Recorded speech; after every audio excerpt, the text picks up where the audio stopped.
유대교에서는 이 세상을 유지하고 있는 것이 세 가지가 있다고 얘기를 합니다. 첫 번째가 율법이고요. 두 번째가 성전 또는 그곳에서 드려지는 예배입니다. 나머지 한 자리가 남았는데 혹시 무엇이 그 자리를 차지하고 있는지 추측하실 수 있으시겠습니까? 그것은 바로 선한 행위라고 합니다. 세상을 유지시킬 만큼이나 유대교를 믿는 유대인들에게 있어서 이 선한 행위가 얼마나 대단히 중요한 것인지, 그렇게 율법에 근거한 삶을 살기 위한 그들의 노력이 왜 그토록 유별날 정도로 철두철미한지를 잘 설명해주는 대목이라 볼 수 있을 것입니다. 안식일, 버튼을 누르지 않아도 빌딩 매 층마다 자동적으로 멈추게 설정되는 엘리베이터는 자신들이 하나님 앞에서 완벽에 가까울 만큼 선하게 비춰지길 바라는 유대인들의 마음을 나타내는 좋은 예시가 됨을 우리는 익히 들어서 잘 알고 있습니다. 유대인들은 하나님의 율법에 따라 착하게 신실하게 살려고 노력하는 것입니다.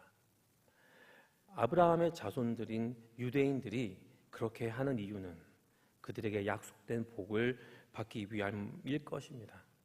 이는 좋은 일이지 결코 나쁜 게 아닐 것입니다. 그런데 오늘 본문에서는 그들의 노력이 무색할 만큼 일말의 여지 없이 그들의 기대와는 상반된 결과가 있을 것임을 분명하게 밝히고 있습니다.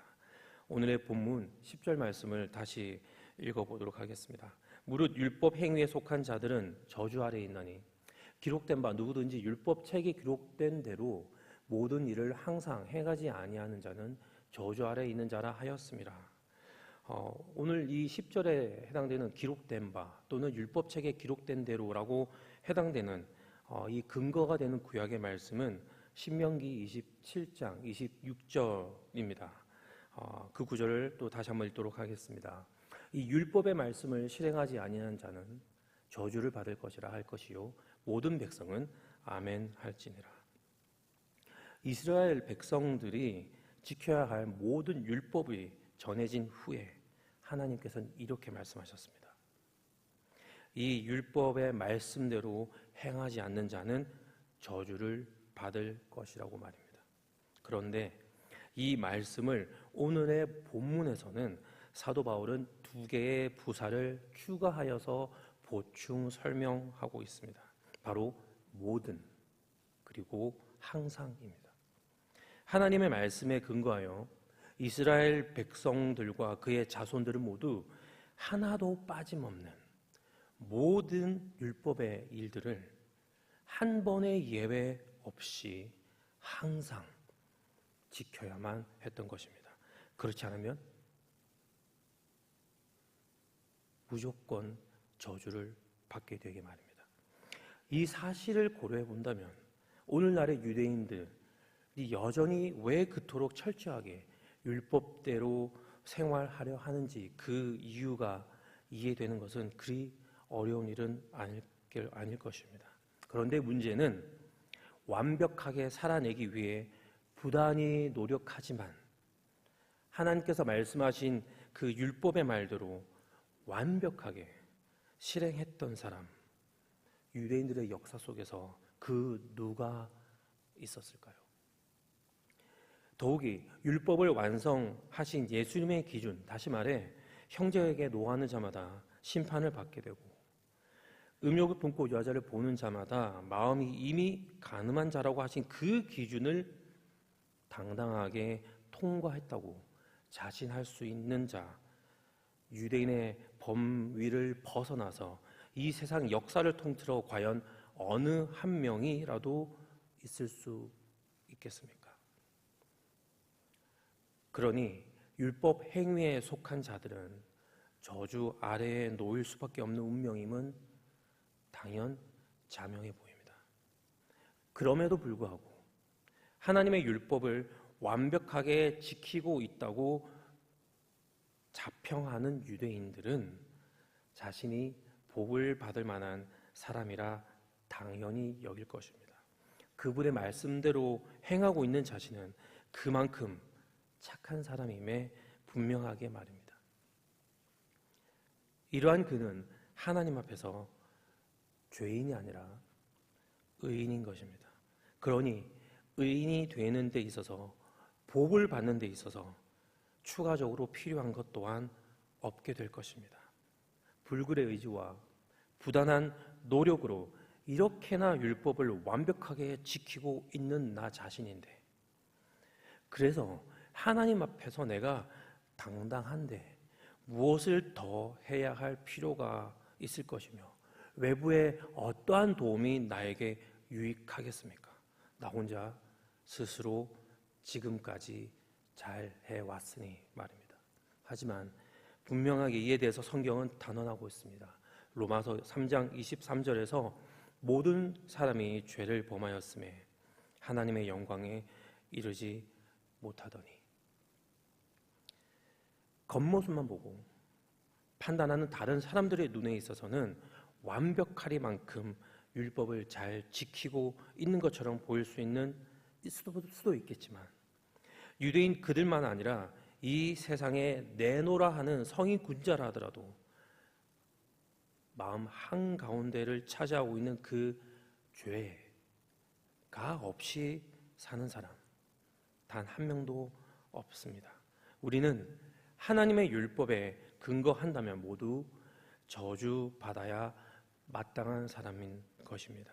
우리 모두는 죄인입니다. 그런데 이 사실, 내가 씻을 수 없는 죄를 지니고 있는 바로 그 죄인이라고 하는 사실을 깨닫는 것이 또한 우리에게 어마어마한 하나님의 은혜가 됨을 우리는 잘 알고 있습니다. 왜냐하면 그제서야 구원의 손길이라는 것이 존재한다는 것을, 그리고 내가 그 구원의 손길을 필요로 하는 존재임을, 내가 건강한 사람이 아닌 의사가 필요한 병들고 아픈 사람이라는 것을, 그래서 내가 의인이 아니라 죄인인 나를 부르기 위해 예수님께서 오셨음을 비로소 깨닫게 되기 때문입니다.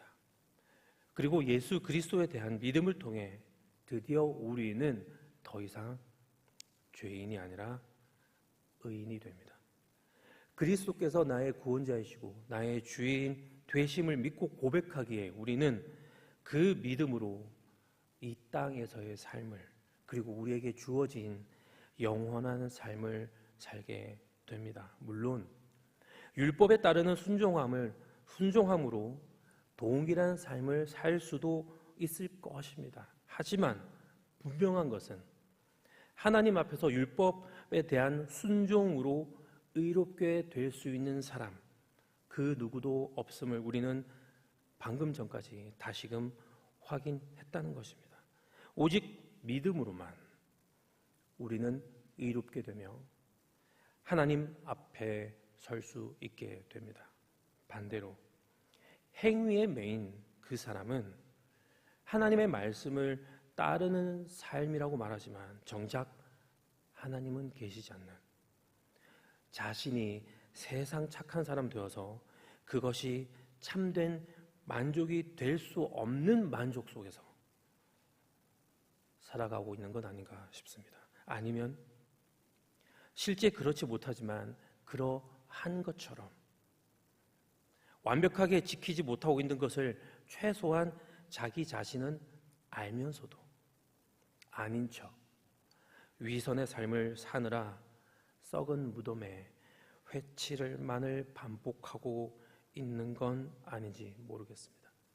이렇듯 율법을 따르는 삶은 수고하고 무거운 일임이 분명한데 유대인들은 왜 이토록 율법의 행위를 놓지 못하고 있는 것일까요? 그래서 결국에는 갈라디아 사람도 하여금 그토록 쉽게 미혹에 빠지게 만들 수 있게 되는 것일까요? 이에 대한 답을 오늘 서두에 읽었던 신명기 27장 26절 바로 다음에 이어지는 말씀 속에서 한번 찾아보고자 합니다. 신명기 28장 1절에서 6절 말씀입니다. 내가 내 하나님 여호와의 말씀을 삼가 듣고 내가 오늘 내게 명령하는 그의 모든 명령을 지켜 행하면 내 하나님 여호와께서 너를 세계의 모든 민족 위에 뛰어나게 하실 것이라. 내가 내 하나님 여호와의 말씀을 청종하면 이 모든 복이 내게 임하며 내게 이르리니 성읍에서도 복을 받고 들에서도 복을 받을 것이며 내 몸의 자녀와 내 토지의 소산과 내 짐승의 새끼와 소와 양의 새끼가 복을 받을 것이며 내 광주리와 떡 반죽 그릇이 복을 받을 것이며 내가 들어와도 복을 받고 나가도 복을 받을 것이니라. 이스라엘이 누굽니까? 선민사상으로 대표되는 그 이스라엘 백성들, 그들은 수많은 종족 중에서도 수많은 민족 중에서도 하나님께서 직접 택하신 단 하나의 민족이라는 자부심 분명 그들에게 대단하게 여겨졌을 것입니다. 그런 하나님께서 이렇게 말씀하시는 것입니다. 내가 명령한 것들 잘 지키면 너는 이 세상에서 최고가 될 거야. 자손도 많아지고 그리고 재산도 많아질 거야. 그래서 먹을 것, 입을 것, 걱정할 거 하나도 없어질 거야. 이러한 복들은 언제 어디서든 너에게 항상 주어질 거야. 너의 앞날은 말 그대로 탄탄대로일 거야 라고 말씀하시는 것입니다. 바로 이 말씀을 하나님께서는 다른 사람들이 아닌 바로 자신들, 이스라엘 백성들에게 말씀하시고 약속하시는 것입니다. 그 대상이 바로 이스라엘 자기 자신들 뿐인 것입니다. 그리고 그 말씀만 지키면 엄청난 복을 받게 되는 것입니다. 얼마나 커다란 특혜가 아니었을까요? 특별한 대우, 분명 기분 좋을 것이며 그 대우로 말미암아 이스라엘은 자신들이 특별한 존재가 된 것 마냥 우쭐해졌을 것입니다. 그런데 오늘 본문에서 사도 바울은 신명기의 이 말씀을 바로잡습니다. 이 말씀은 출애굽 후 광야에 있던 이스라엘 백성에게 주어진 율법 이행에 대한 하나님의 말씀이었습니다. 하나님의 말씀임에는 분명합니다. 그런데 그보다도 앞선 하나님의 약속, 아브라함에게 말씀하신 그 약속이 있었음을 사도 바울은 상기시켜주고 있습니다. 더 나아가 우선순위가 어디에 있는지 그것 또한 분명하게 밝히고 있습니다. 모세에게 주어진 하나님의 율법 그리고 아브라함에게 주어진 하나님의 약속 모두 하나님의 말씀이지만 이스라엘에게 먼저 주어진 것은 아브라함과의 약속이며 그것이 그 무엇보다도 가장 우선시 되는 것임을 사도 바울은 분명하게 밝히고 있습니다. 사람 간의 약속도 이미 맺어진 것이라면 가감하거나 없어지지 못할 텐데 하물며 하나님께서 하신 약속은 오죽하겠느냐라고 덧붙이면서 말입니다. 더군다나 무려 430년이라는 이 시간, 아주 긴 시간 후에 생긴 율법이 어떻게 그때까지 이어오던 하나님의 약속보다 우선시 되겠냐는 것입니다. 모세를 통하여 이스라엘 백성에게 주어진 율법은 인간인 우리가 행해야 하는 것들로만 가득 차 있습니다. 그래서 우리에게 요구되는 것은 순종과 행위입니다. 하지만 안타깝게도 앞서 우리가 함께 살펴보았듯이 유대인이든 어느 누구든 우리 모두는 이 율법의 요구대로 그 완전함으로 부응할 수 있는 사람 아무도 없다는 것입니다. 율법은 우리가 할 수 없는 존재임을, 도움이 필요한 존재인 것만을 깨닫게 해줍니다. 하지만 아브라함에게 주어진 하나님의 약속은 이와 반대로 하나님 당신께서 이러이러한 일들을 직접 하시겠다고 하는 것이 그 주된 내용입니다. 그리고 이 약속이 아브라함과 우리에게 요구하는 것은 오직 믿음뿐입니다. 그런데 그 약속의 수혜자가 유대인에게 국한되는 것이 아니라 모든 이방인들에게까지 해당된다는 것이 핵심입니다. 바로 그리스도 예수를 통해서 말입니다. 그래서 이방인 된 여기 자리한 우리 또한 그리스도를 통해 의롭다 여김을 받을 수 있게 되었고 하나님 앞에 나아올 수 있게 된 것 아니겠습니까? 믿고 떠나면, 믿고 기다리면 아브라함 자신이 복이 되고 그 복이 이어질 것이라고 약속하셨던 하나님, 그리고 그 약속의 궁극적 대상, 바로 그리스도가 되심을 사도 바울은 가리키고 있습니다. 복이 무엇입니까? 바로 그리스도 예수 자체이십니다. 여러분들은 어떠한 복을 바라시나요? 사실 이 질문은 약간의 수정이 필요합니다. 이렇게 바꿔보도록 하겠습니다. 여러분은 이 복을 얼마나 더 바라시나요? 차이점을 아시겠습니까? 예수님이 복이십니다. 더 이상의 복은 없습니다. 그 복 되신 예수님 안에서 우리는 완전하게 만족할 수 있게 되는 것입니다. 그래서 다양한 종류의 복은 존재하지 않습니다.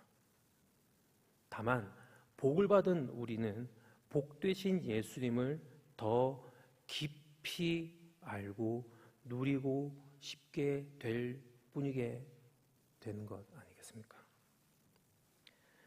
말씀을 정리하면서 로마서 1장 17절을 읽겠습니다. 복음에는 하나님의 의가 나타나서 믿음으로 믿음에 이르게 하나니 기록된 바 오직 의인은 믿음으로 말미암아 살리라 함과 같으니라. 여기서 등장하는 믿음으로 믿음에 이르게 한다는 이 구절을 놓고 여러 성경학자들이 오랜 시간 동안 다양한 해석을 내어 놓았습니다. 일일이 거론하지 않겠지만 저는 오늘 이렇게 표현하고 싶습니다. 내가 들어간 믿음에서 내가 빠진 믿음에 이르게 하나니. 기독교는 지극히 경험의 종교라고 합니다. 그만큼 살아있고 실제적이라 볼 수 있을 것입니다. 여기서 중요한 것은 그 경험의 주체가 바로 나 자신이 된다는 것입니다. 그래서 내 부모님 또는 내 선생님의 하나님이 아닌 바로 나의 하나님을 만나야 하는 것이 중요하다고 우리는 말하곤 합니다. 하나님과의 만남, 예수 그리스도에 대한 믿음과 고백은 분명 나라는 존재가 필수적으로 결부되어 있어야 합니다. 남이 아닌 나의 구원이 중요한 것이기 말입니다. 그런데 믿음의 여정 가운데 나라는 존재가 계속해서 강조된다면 문제의 소지가 있지 않을까 싶습니다. 나의 하나님만 바라게 된다면 다른 이의 하나님은 보이지 않을 수도 있기 때문입니다. 자기 만족만을 택하시고 돌보시는 하나님이라 여기는 이스라엘의 그 유대인들처럼 자신의 축복을 위해 자신의 행위가 중요했던, 결국엔 자기 자신만이 중심이었던 그들처럼 자신만 특별한 사랑을 받고 항상 나의 하나님이라는 생각 속에 빠지게 되는 것은 다른 사람들에게 베풀어지는 하나님의 은혜를 순수하게 받아들이지 못하게 만들 수도 있기 때문입니다. 우리 안의 죄성, 다시 말해 다른 사람과 구별짓고 그들보다 높아지려는 우리의 마음이 신앙의 여정에서도 그대로 영향을 끼칠 수도 있다는 것입니다. 하나님 앞에서 내가 더 특별한 존재이며 그래서 하나님의 사랑을 내가 더 받아야 한다는 그 마음, 혹은 내가 아는 하나님이 전부라는 생각에 다른 이들의 생각은 부족하거나 잘못되었다고 판단하는 그 마음, 그래서 나의 것을, 내가 알고 있던 것을 강요하는 우리의 모습은 사도 바울이 살았던 그 시대의 유대인들과 크게 다를 바 없음을 우리는 부정할 수 없을 것입니다. 그래서 우리는 나를 사랑하셔서 구원하시고 그리하여 하나님을 참으로 믿고 복된 예수님 한 분만으로 만족할 수 있게 되는 우리라면 내가 들어가 있는 믿음에서 또 다른 믿음, 내가 빠져 있는 믿음에 이르러야 할 것입니다. 그 믿음에는 나를 이끄시는 하나님 대신 그냥 신실하신 하나님, 나를 돌보시는 하나님 대신 그냥 전지전능하신 하나님, 다시 말해 내가 결부되어 있지 않는 오로지 하나님이라는 그 하나님의 존재 자체에만 집중된 우리의 믿음을 말합니다. 나를 이끄시지 않거나 돌보시지 않는 것처럼 느껴지더라도, 아니면 실제 그러한 상황에 처하더라도 어떠한 상황에서도 신실하시고 전능하신 하나님이라 고백할 수 있는 바로 그러한 믿음으로 말입니다. 그리고 더 나아가 나라는 존재가 빠진 저 믿음 그 자리에 대신 나라는 존재가 아닌 너라는 존재가 들어가는 쪽으로 우리는 더 발전해야 되지 않을까 싶습니다. 바로 너를 이끌고 돌보시는 하나님, 너를 정말로 사랑하시는 하나님으로 말입니다. 하나님은 분명 우리 각자를 천하보다 귀하게 여기십니다. 하지만 동시에 옆집에 사는 아저씨나 지구 반대편에 살고 있는 이름 모를 한 사람 또한 나와 동일하게 사랑하십니다. 아니, 더 사랑하실지도 모르겠습니다. 허나 그러한들 이것이 결코 나의 마음을 어렵게 하는 것으로 다가오지 말아야 하는 것은 이전에 소망 없고 능력 없는 우리 각자를 너무나도 사랑하셔서 이미 구원의 길을 걷게 하신 하나님의 그 은혜가 이미 너무나도 크기 때문일 것입니다. 행위로 우리는 결코 하나님 앞으로 나아갈 수 없습니다. 우리의 선한 행위는 결국 자신을 구원하고자 하는 자신을 위한 행위에 지나지 않을 뿐만 아니라 그것은 아무런 능력 또한 발휘하지 못하기 때문입니다. 오직 하나님의 은혜에 의한 그리스도 예수를 통한 우리의 믿음으로 우리는 죽음을 깨트리는 능력을 얻게 되었습니다. 영원한 생명을 값없이 얻게 된 우리는 다시금 선한 행위를 할 수 있게 되었습니다. 하나님을 사랑하기 때문에 더 이상 내가 아닌 다른 사람을 위한 바로 그러한 선한 행위 말입니다. 오늘 이 하루 이 사랑으로 인해서 나는 가려지고 예수님만 드러나는 그 선한 행위를 통해서 오직 하나님께 영광된 삶을 살아가는 하늘의 교회 모든 형제 자매님들 되시길 예수님의 이름으로 축원합니다. 함께 기도하겠습니다.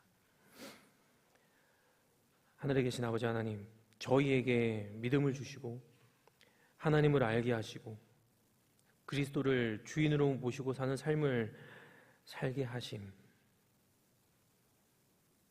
그 은혜에 이 시간 다시 한번 감사드립니다. 오늘 이 하루가 예수님께서 그러하셨듯 나 자신을 위한 것이 아닌 남을 위해 내가 가진 것을 나누고 그들을 섬기는, 정말 하나님을 제대로 믿는 사람의 삶을 살아가게 하여 주시옵소서. 그러할 수 있도록 저희에게 긍휼을 베풀어 주시길 다시 한번 바라옵고 예수님의 이름으로 기도드립니다. 아멘.